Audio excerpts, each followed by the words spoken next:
Lecture de l'Évangile de Jésus-Christ selon saint Matthieu.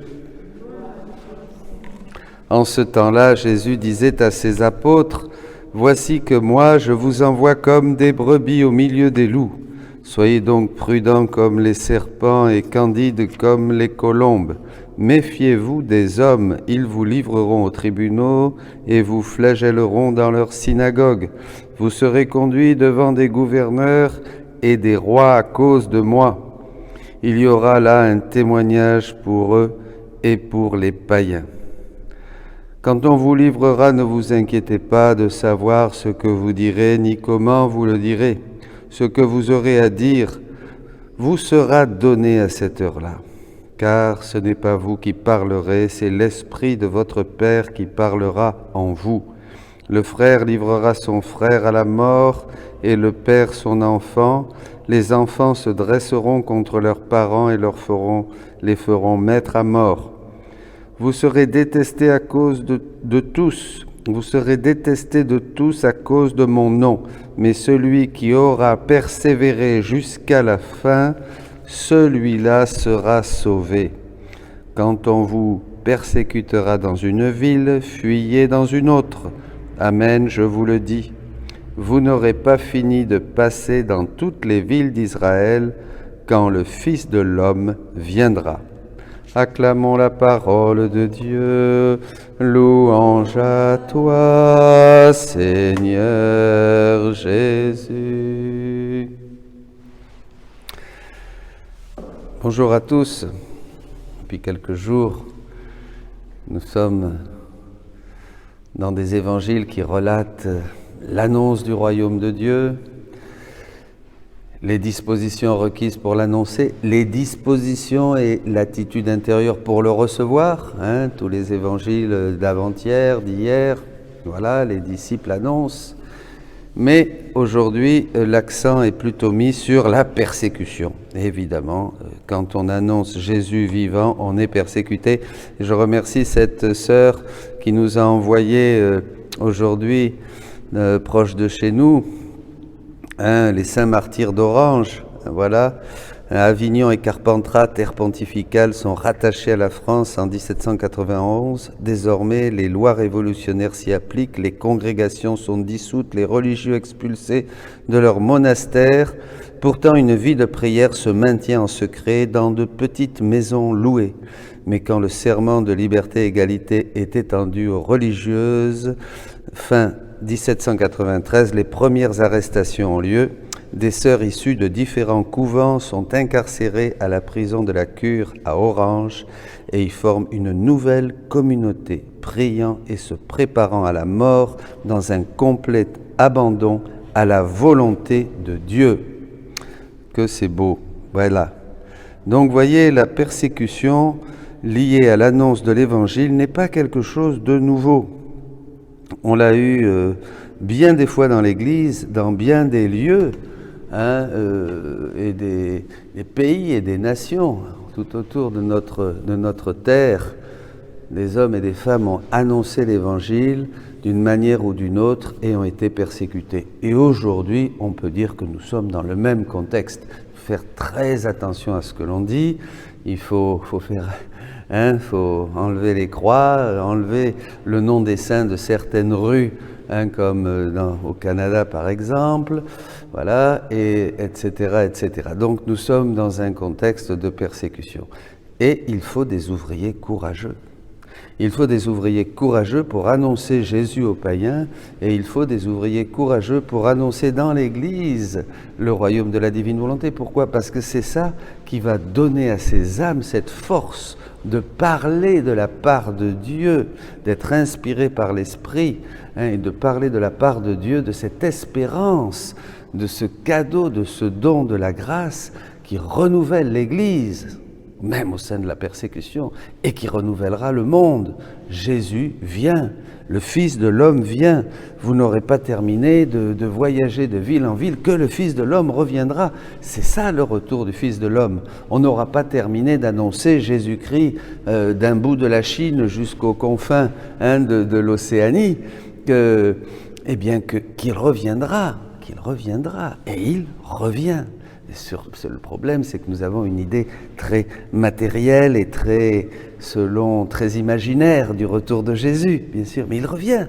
Et c'est maintenant qu'il faut cette nouvelle génération de disciples, de missionnaires qui annoncent, Jésus dit que la plus importante des choses, c'est de faire connaître les vérités qu'il révèle, puisque cette troisième œuvre de Dieu couronne la création, l'œuvre de la création et l'œuvre de la rédemption, et avec cette multitude de vérités qui viennent du ciel, c'est ces vérités même qui renouvelleront les cœurs et l'Église. Donc il faut des missionnaires. Donc allez-y, on est la première génération, il y aura des combats, mais il faut faire face avec douceur, humilité, mais aussi le témoignage de la vérité, une vérité que l'on recherche, une vérité où on fait ce qu'il faut pour vraiment faire les investigations qui sont nécessaires et annoncer cette vérité qui libère.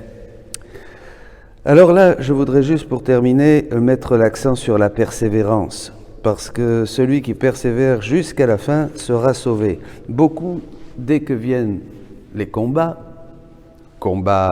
intérieurs, contre nos faiblesses, nos pauvretés, le découragement surtout, et combats extérieurs, les jugements, les critiques, les persécutions, le besoin de s'abandonner selon les circonstances entre les mains du Seigneur qui pourvoit à toutes choses, nous l'avons vu hier. Une chose est absolument nécessaire, c'est la persévérance. Comme nous voyons, les martyrs d'Orange, elles ont persévéré. Tous ceux qui ont témoigné de Jésus-Christ mort et ressuscité ont dû persévérer. Ils ont persévéré face aux païens et dans l'Église même où ils ont été très souvent persécutés. Aujourd'hui, il faut persévérer.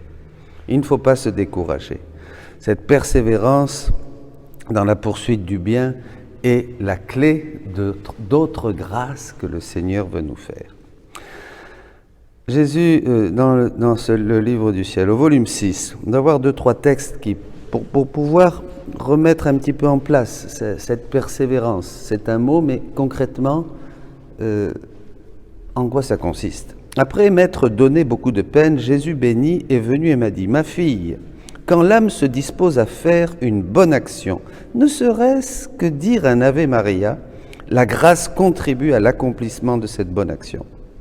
Cependant, si l'âme ne persévère pas dans la poursuite du bien, elle montre clairement qu'elle n'a pas de considération pour les cadeaux reçus et qu'elle se moque de la grâce. » Ça, j'aime bien ce texte. Voyez. On va montrer à Jésus que malgré les difficultés, on persévère.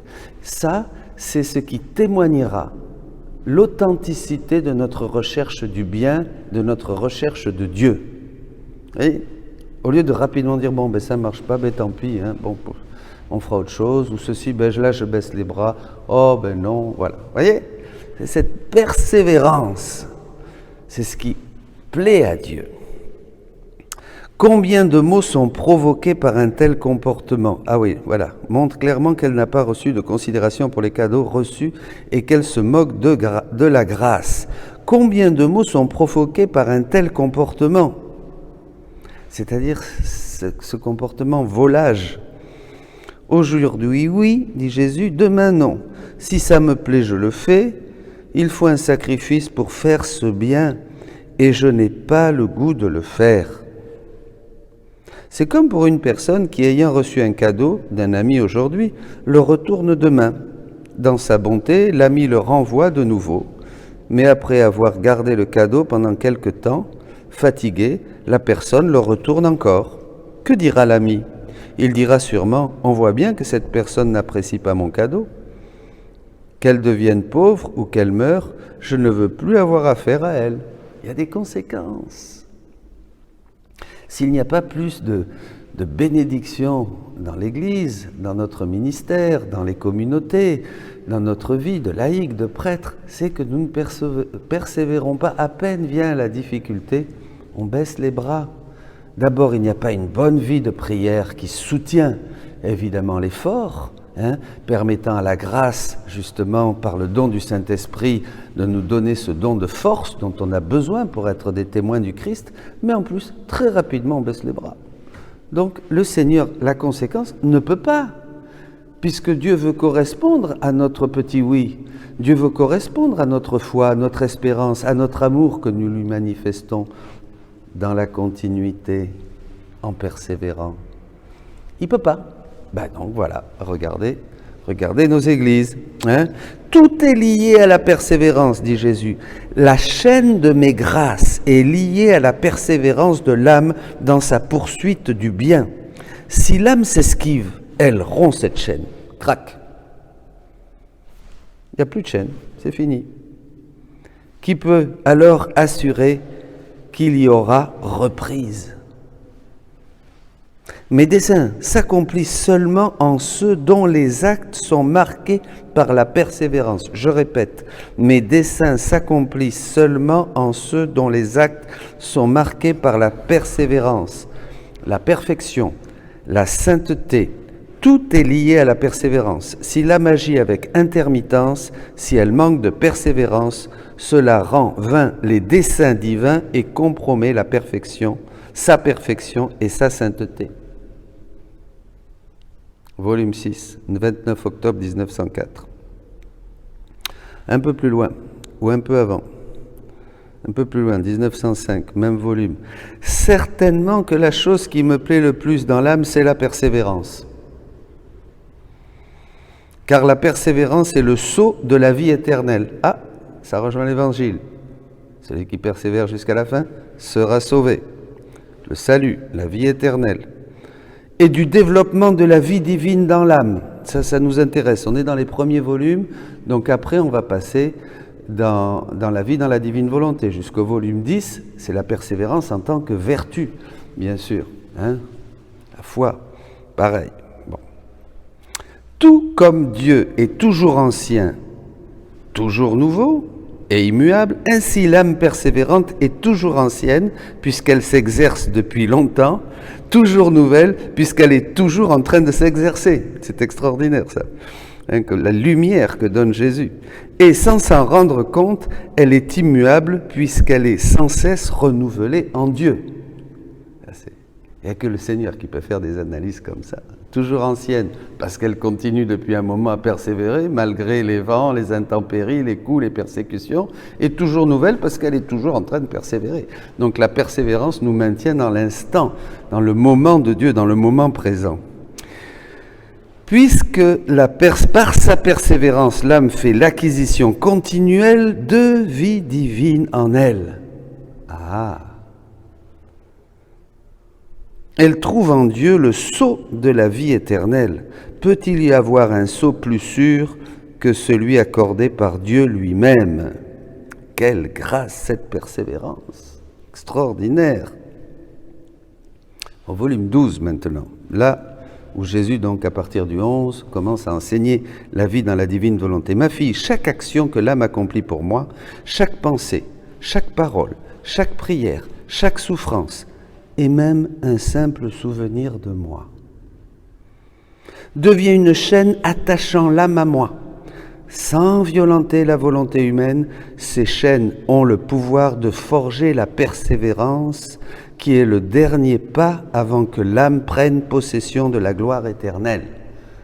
Le dernier pas avant que l'âme prenne possession de la gloire éternelle, c'est la persévérance. Mon Dieu, donnez-nous la grâce de persévérer dans les prières, dans la foi d'abord, dans les prières, dans les mortifications, dans les renoncements, dans les sacrifices, dans l'évangélisation, dans l'annonce du royaume, dans la charité fraternelle, en tout.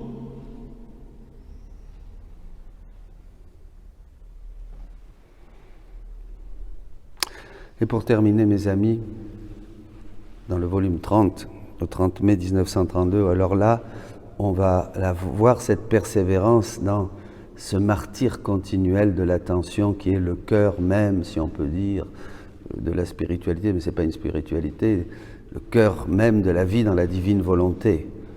Être constamment attentif à faire toutes ces petites choses, même un soupir, même un clignement des yeux, même une petite prière, même, voilà, même un souvenir de Jésus. Mais lorsque la créature fait sa volonté, c'est-à-dire notre volonté propre, elle fait des pas en arrière, elle s'éloigne de son Créateur. Quand je fais la volonté de Dieu et que je veux l'inviter dans mes actes, dans mes pensées, dans mes prières, hop, j'avance. Dès que je fais ma volonté par un choix libre, hop, je recule. Et Dieu fait des pas en arrière aussi. Et tout de suite se forme entre les deux une distance infinie. Jésus disait à Louisa, si tu savais ce que c'est que louper un seul acte dans la divine volonté, ben c'est un Jésus qui naîtra jamais. Puisque chaque acte dans la divine volonté est une vie divine. Un acte que je ne fais pas dans la divine volonté par choix libre, ben c'est un Jésus qui ne naîtra pas. Pardon. Tu vois par conséquent la nécessité de persévérer de façon continue, de travailler dans ma divine volonté afin de réduire la distance créée par la volonté humaine entre Dieu et la créature. Et ne crois pas qu'il s'agisse d'une distance personnelle. Je suis en toutes choses, en tous, au ciel et sur la terre.